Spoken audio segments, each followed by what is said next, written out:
Howdy toddy everybody, this is Tommy with Colonel Rep Scale Models coming at you with a final reveal for my Bandai group build that I'm co-hosting with Daniel, the Munchkin Modeling Man 72. This is the second time I'm recording this video because the first time I recorded, apparently the sound didn't go through.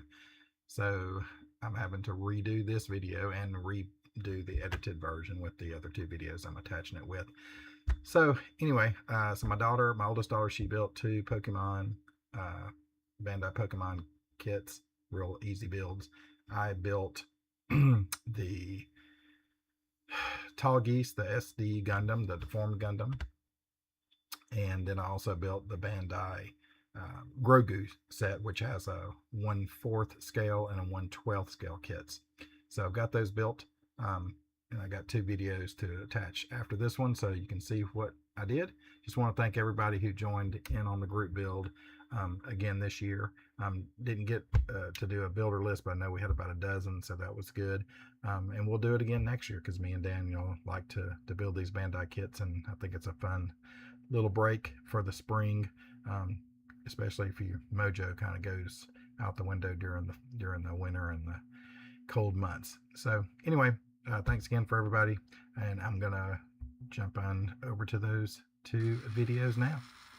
All right, so what you see here are let me back it up a little bit. Those are the two Pokemon kits that my oldest daughter built. Very, very simple kits. Actually, I think they're called, if you can see here, they're called quick kits. I believe the little Rowlet, the little owl guy, she said was like maybe 10 or 12 parts, 1 or 2 stickers. That's about all. So they're pretty simple. And obviously, as you can tell by the price, they're not expensive. Those are at Hobby Lobby. There's a range of them. So if your kids like Pokemon, then you could have them build these kits. The one in the back, obviously, is the Tall Geese. That's the little SD Gundam from the Heroes line. It was fun building the kit until it came to getting him to try to stand up. I did some detailing, as you can see, with the panel lining. I did that actually with a pen that I like to use, which is, I think I've shown this before. It's this brand, Micron, and it's a it's a 005, which turns out to be a 0.2 millimeter. 0.20 millimeter. So it gets into the little edges and corners really easily. So I did that. This orange here, this is painted over the white base with just a bright orange Sharpie. So I use that. The gold here, if you can tell if that's gold, I think it's a Titan gold from Tamiya. So I airbrushed that. The orange in there is actually stickers. I haven't done anything with the gun yet. It's got the clear orange parts like he has on his head crest.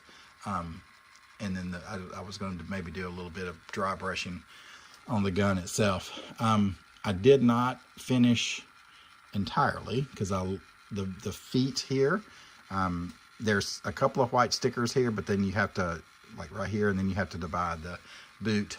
It's kind of white on the front, a little bit of orange, a lot of black. So I was just running low on time. So I just left the feet completely black, and then I'm going to go back and paint a little more of the white that will accent with the white stickers. So I don't know why they just didn't give you white stickers for the entire boot. They just did a couple of panels, and then there's a little touch of orange on there as well.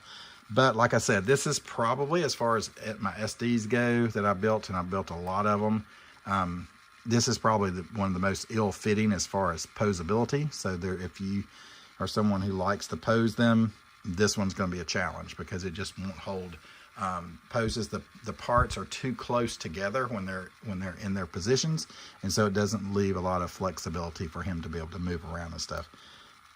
However, overall, like you're looking at him, he looks really, really cool. And I don't know if I have the bigger versions of that, but it does come with this face mask does come out where you can actually see his eyes and stuff. That's just one of his gimmicks.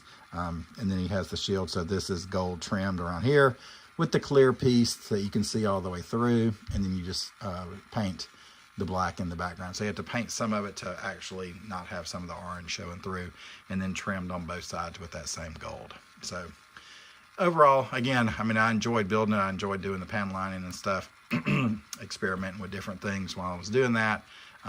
But just when I got to the finishing parts where I was putting all the pieces together, trying to get it to do the poses, I'm surprised he's even standing up while he's moving. It's just not the best when it comes to that. So have to give, and the stickers were hard to get off, which is weird. It's like they weren't cut properly.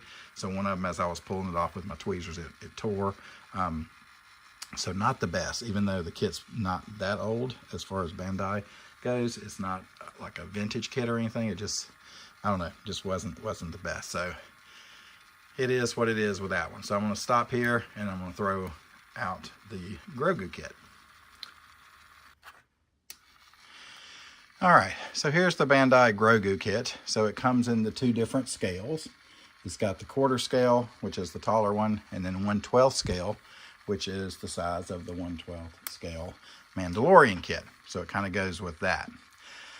So another fun build. There were parts of it I didn't like. I think overall I liked the results of the 1/12 one, the little guy here. These are actually stickers on the outside, the red kit stickers, which are like a vinyl. It's not like a paper sticker. So they fit well, but they were a little stretchy, I guess you could say.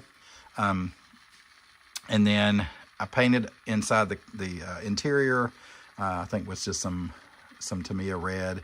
I did some black washing on the inside to dirty it up.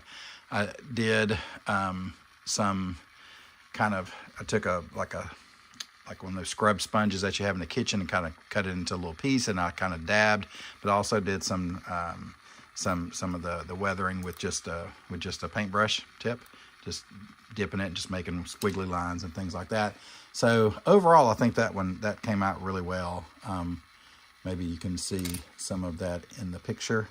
So it came out pretty well, and he came out really well. I did some painting, obviously, on him. I did some black washing and some actually brown washing, I guess, because it was Tamiya panel liners that were brown, and the light brown, or and as opposed to the black. But overall, I think I like the result of this. I might have did a little bit too much of the weathering there, as far as putting too much of the scratches and stuff.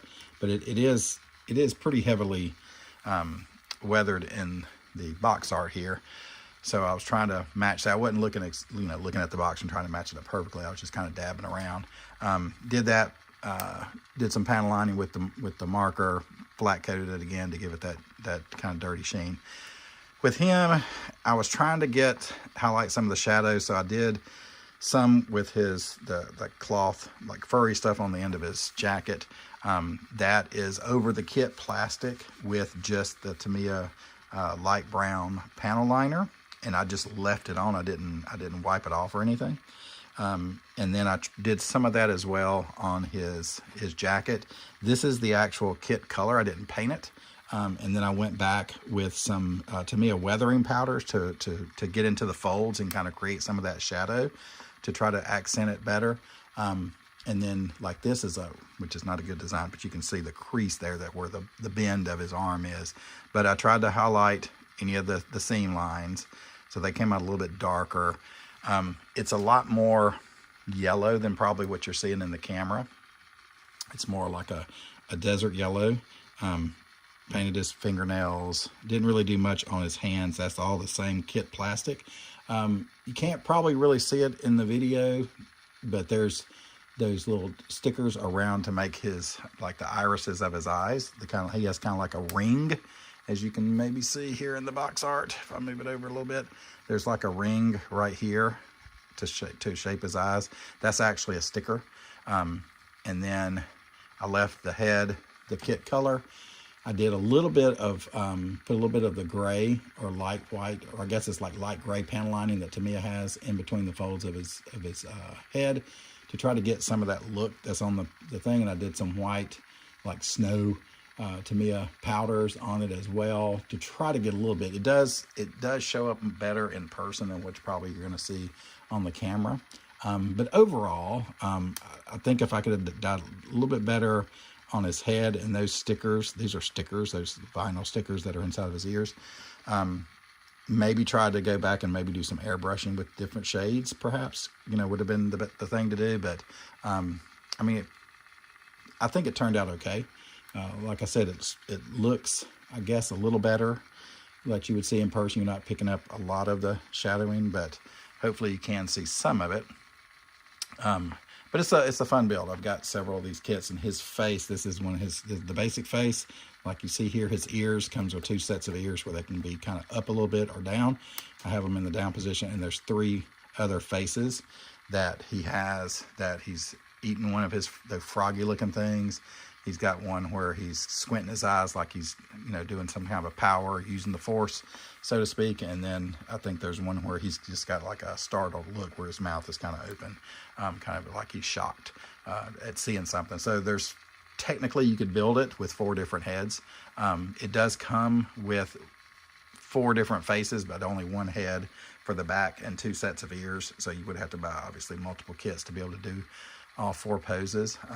But of course, each one of them also comes with this. He only comes with 1. This is just one little figure for him. He doesn't have any different poses.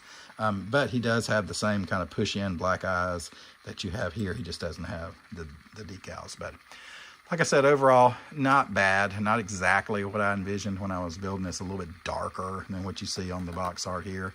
But I think it looks okay. And like I said, I was kind of more pleased with little guy here. He comes with this little stand, which came in handy when I was painting, because it has just a ball joint in the bottom. So wouldn't have been the easiest to hold. So let me put him back out there. And then this is his cover if you want to have it covered and have him inside. He will fit inside there. You just have to turn his head and put his arms down and kind of get him angled a certain way where this will go over and snap into place. So all in all, it was fun. And of course, I love doing these Bandai builds. So that is it. I'll try to put some pictures maybe at the end, to kind of some close-ups as I was doing some of the build or when it was finished. But just want to say a thank you to all those people that jumped in and joined. I didn't have time to do a builder list, but I think we were up to about 10 or 12, which is, about all we expect. I mean, you'd like to be more, but it is what it is.